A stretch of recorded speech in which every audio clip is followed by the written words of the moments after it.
चंद्रमा के ऊपर रिसर्च की और पाया कि वहाँ हीरों का भंडार है। उस भंडार का पता लगाने के लिए उन्होंने चंद्रमा पर एक रॉकेट भेजने की तरकीब बनाई।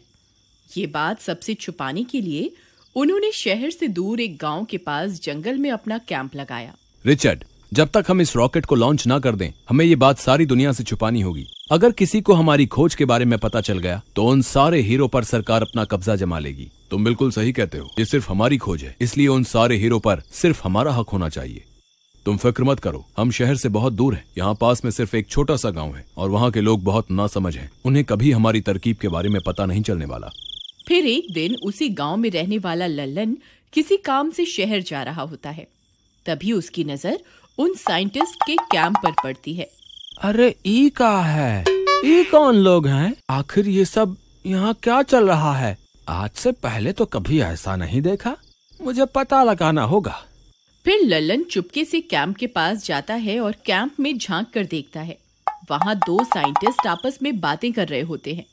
लल्लन ध्यान से उनकी बातें सुनने लगता है। भाई, अगर हमने चंद्रमा पर ये रॉकेट पहुंचा दिया तो ये वहाँ हीरो के भंडार के बारे में सही सही पता लगा लेगा। फिर हम अरबों के मालिक बन जाएंगे। तुम सही कहते हो डॉक्टर कुमार, हमारी मेहनत जरूर रंग लाएगी। बस इस खुफिया मिशन के बारे में किसी को पता नहीं चलना चाहिए। अरे दैया, ये लोग तो करोड़ों अरबों की बात कर रहे हैं। अच्छा, तो यही रॉकेट है जिसे ये लोग चंद्रमा पे भेजने की योजना बना रहे हैं। वाह बेटे लल्लन, आज तो तेरे हाथ बहुत बड़ी खुफिया जानकारी लग गई है। क्यों ना इसका फायदा उठाया जाए। मुझे अभी के अभी जाकर कालिया को इसके बारे में बताना होगा। फिर वह भागता हुआ जाता है और सीधा कालिया के घर पहुंच जाता है। कालिया भाई, आज मुझे जो जानकारी मिली है तुम उसका यकीन नहीं करोगे। क्यों भाई, ऐसा कौन सा खजाना तुम्हारे हाथ लग गया है? भाई, जंगल के रास्ते से गुजर रहा था, तभी मैंने जंगल में एक कैंप लगा हुआ देखा। जब मैंने वहाँ पहुंचकर उनकी बातें सुनी तो भाई मैं तो दंग रह गया। वो लोग चंद्रमा पे रॉकेट भेजने की बात कर रहे थे। वो लोग कह रहे थे कि वहाँ हीरो का भंडार है जिसकी कीमत अरबों में है। लल्लन भाई, तुमने कोई नशा तो नहीं कर रखा ना?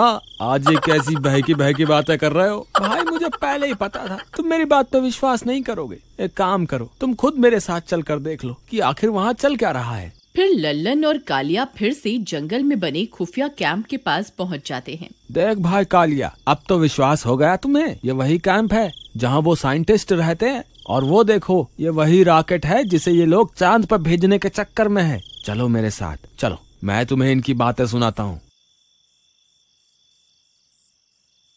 हम अब और इंतजार नहीं कर सकते। आज रात को ही इस रॉकेट को चंद्रमा पर भेजना होगा। अगर हमने और इंतजार किया तो हो सकता है हमारी हीरो की खोज के बारे में सबको पता चल जाए। हमारा अरबों का नुकसान हो जाएगा।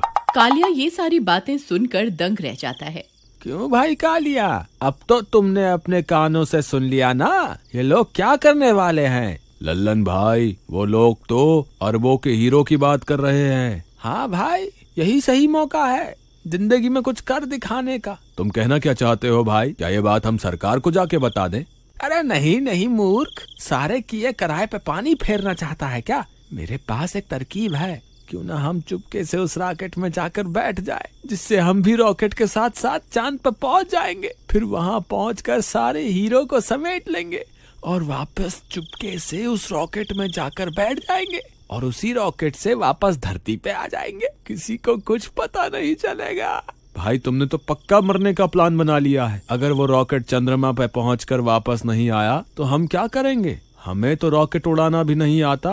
अरे तुम घबराओ मत, कुछ नहीं होगा। ये रॉकेट वहाँ खोजबीन करने जा रहा है, इसलिए ये कुछ ही घंटों में वापस आ जाएगा। बस हमें सही समय पर उस रॉकेट में बैठ जाना है, बस। भाई, मुझे तो इस तरकीब में बहुत गड़बड़ लग रही है। ये बहुत खतरनाक हो सकता है। अरे भाई, कुछ गड़बड़ नहीं होने वाली, मेरा विश्वास करो। हम आज रात ही चुपके से जाकर उस रॉकेट के अंदर बैठ जाएंगे, बाकी तुम मुझ पे छोड़ दो। रात होने पर वे दोनों रॉकेट में बैठने के लिए जंगल की ओर चल देते हैं। कुछ ही देर में वे लोग वहां पहुंच जाते हैं।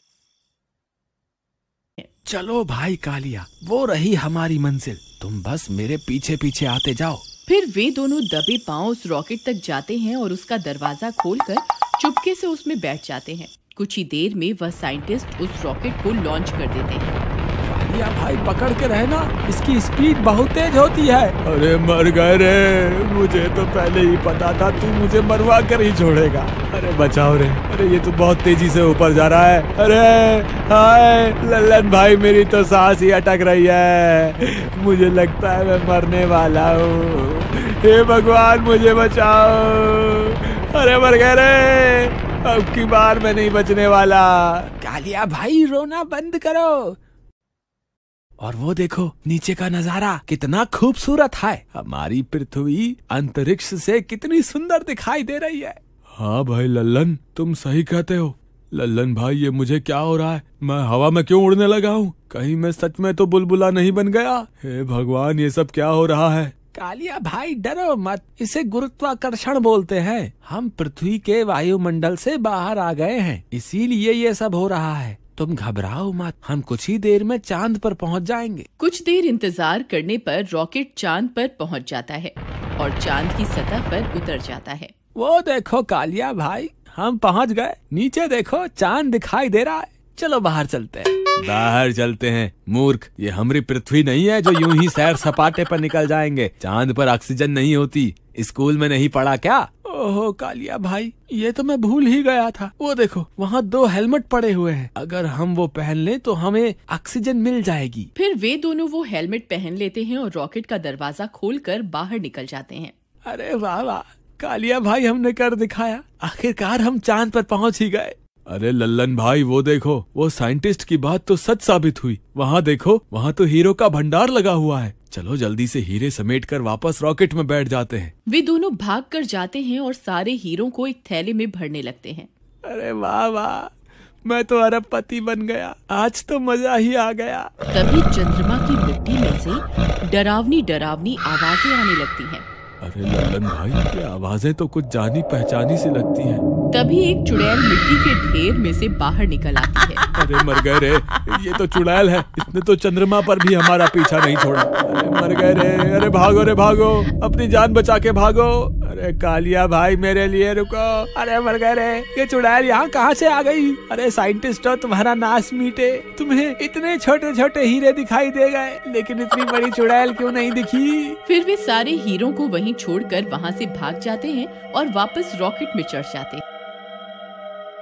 अरे लल्लन भाई जल्दी से दरवाजा बंद कर लो, कहीं ये चुड़ैल अंदर ना आ जाए। अरे मर गए रे, हे भगवान हमारी रक्षा करो। यहाँ तो आप जल्दी सुन लोगे, हम तो आपके कितने नजदीक आ गए हैं, अब तो हमारी मदद के लिए आ जाओ। अरे मर गए रे, मैंने तो पहले ही कहा था ये बहुत खतरनाक तरकीब है, लेकिन तुम्हें हीरो का लालच खाया जा रहा था। कालिया भाई मुझे क्या पता था ये चुड़ैल चंद्रमा पर भी हमारा पीछा नहीं छोड़ेगी। अब तुम घबराओ मत, ये चुड़ैल रॉकेट के अंदर नहीं आ सकती, बस कुछ ही देर में ये रॉकेट उड़ जाएगा और हम वापस अपनी धरती पर पहुंच जाएंगे। थोड़ी देर इंतजार करने के बाद वह रॉकेट चंद्रमा से उड़ जाता है और वापस धरती की ओर बढ़ने लगता है। अरे वो देखो कालिया भाई, हम बच गए, बस थोड़ी देर में ये रॉकेट वापस धरती पर पहुंच जाएगा।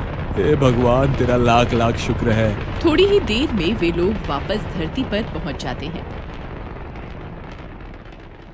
फिर जैसे ही वे लोग रॉकेट से बाहर आते हैं, वे साइंटिस्ट उन्हें पकड़ लेते हैं। भाई साहब हमें माफ कर दो, हम गलती से आपके रॉकेट में बैठ गए थे, हमें लगा ये एक झूला है, लेकिन ये तो हमें उड़ाकर चंद्रमा पे ले गया। साइंटिस्ट भाई, वहाँ हमें बहुत सारे हीरो का भंडार मिला। साइंटिस्ट ये सुनकर खुश हो जाते हैं। देखा डॉक्टर कुमार, मैंने आपसे कहा था ना, चंद्रमा पर हीरो का भंडार छुपा हुआ है। भाई कालिया, अपनी अम्मा के बारे में भी तो बताओ, जो हमें वहाँ मिली थी, जिससे हम अपनी जान बचा कर आए हैं। तुम किसकी बात कर रहे हो? तुम्हें चांद पर कौन मिला था? साइंटिस्ट भाई, जैसे ही हम चांद पे उतरे, हम दोनों वहाँ हीरो का भंडार देखकर बहुत खुश थे, लेकिन तभी अचानक से एक चुड़ैल वहाँ आ गई। वो जरूर उन हीरो की रखवाली कर रही है, उसकी वजह से हम एक भी हीरा अपने साथ नहीं ला पाए, बस किसी तरह अपनी जान बचा के वहाँ से भाग आए। वो कोई चुड़ैल नहीं बल्कि कोई एलियन होगा। पता नहीं साइंटिस्ट भाई, हमें तो बस इतना पता है कि हम आज बाल बाल बच गए। अब तुम्हें हमारा एक काम करना होगा, तुम्हें फिर से चांद पर जाना होगा और वो हीरे वहाँ से लेने होंगे।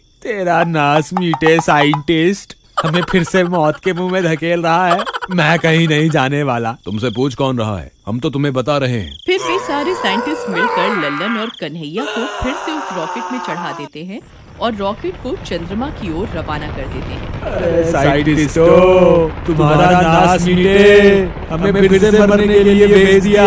अरे मर गए, कोई तो हमें बचाओ। ललन भाई, रॉकेट का दरवाजा खोलो, मैं अभी यहीं से कूद जाऊंगा।